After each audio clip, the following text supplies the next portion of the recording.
Joshua had always been a solitary child, finding comfort in the creations of his own mind rather than in the companionship of others. His most cherished creation was an imaginary friend named Poofy, a mischievous yet endearing figure who filled his lonely days with wonder and adventure. However, as Joshua grew older, the whimsical presence of Poofy faded into the shadows of forgotten childhood fantasies, or so he thought. Years passed, and Joshua became a successful but reclusive man, distant from the world and its people. He lived alone in an old family house where memories whispered from the dusty corners and creaky floorboards. It was here, in the stillness of a cold winter night, that Poofy resurfaced from the depths of Joshua's forgotten past. But this time, Poofy was not the friendly specter of yesteryears. His eyes, once filled with innocent mischief, now glowed with a malevolent gleam. His laughter, once joyful and pure, had transformed into a sinister chuckle that echoed through the empty halls. At first, Joshua convinced himself it was just his imagination running wild, but soon, unexplainable things began to happen. Objects moved on their own, shadows danced in the corner of his eyes, and whispers filled the air, chilling him to the bone. Poofy was no longer a figment of imagination. He became a nightmarish entity, hell-bent on tormenting Joshua.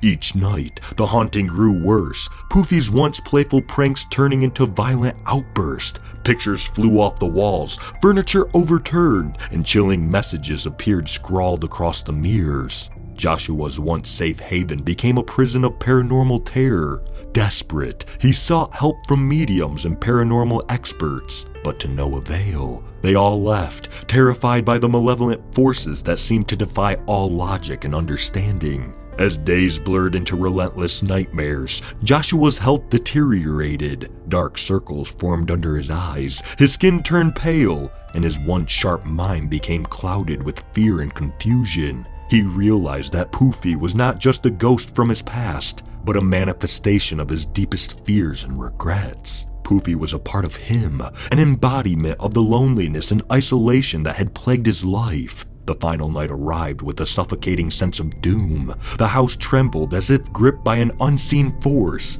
and the air grew thick with a sinister energy. Joshua, driven to the edge of madness, confronted Poofy in the dimly lit living room, where it all began. The room spun around him, the walls pulsating with an evil rhythm.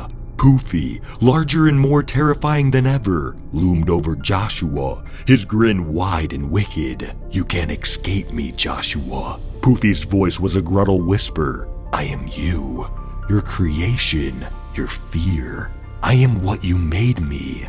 In a desperate bid for freedom, Joshua lunged at Poofy, but his hands passed through the apparition. Laughter filled the room, cruel and mocking.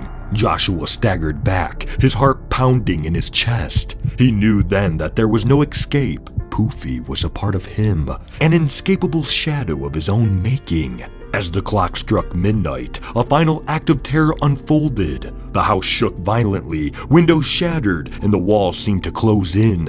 Poofy advanced, his form blurring and twisting into a monstrous visage. Joshua, overwhelmed by fear and despair, fell to his knees. The world faded to black, and Joshua's screams were swallowed by the darkness. The house fell silent, a tomb of secrets and shadows. The haunting of Joshua had reached its tragic end, but even in death, the story was not over. In the aftermath, as the sun rose over the desolate house, a new figure appeared in the doorway. A figure with Joshua's eyes, but a smile that was all too familiar. Poofy had found a new form, a new existence, and so the cycle continued, a chilling reminder that some horrors are born from within, and they never truly die.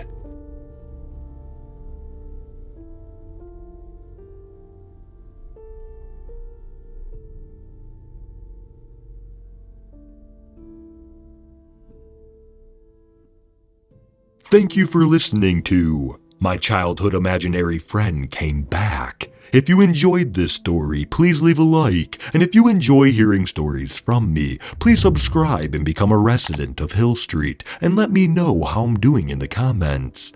And I hope all of you have a fantastic night.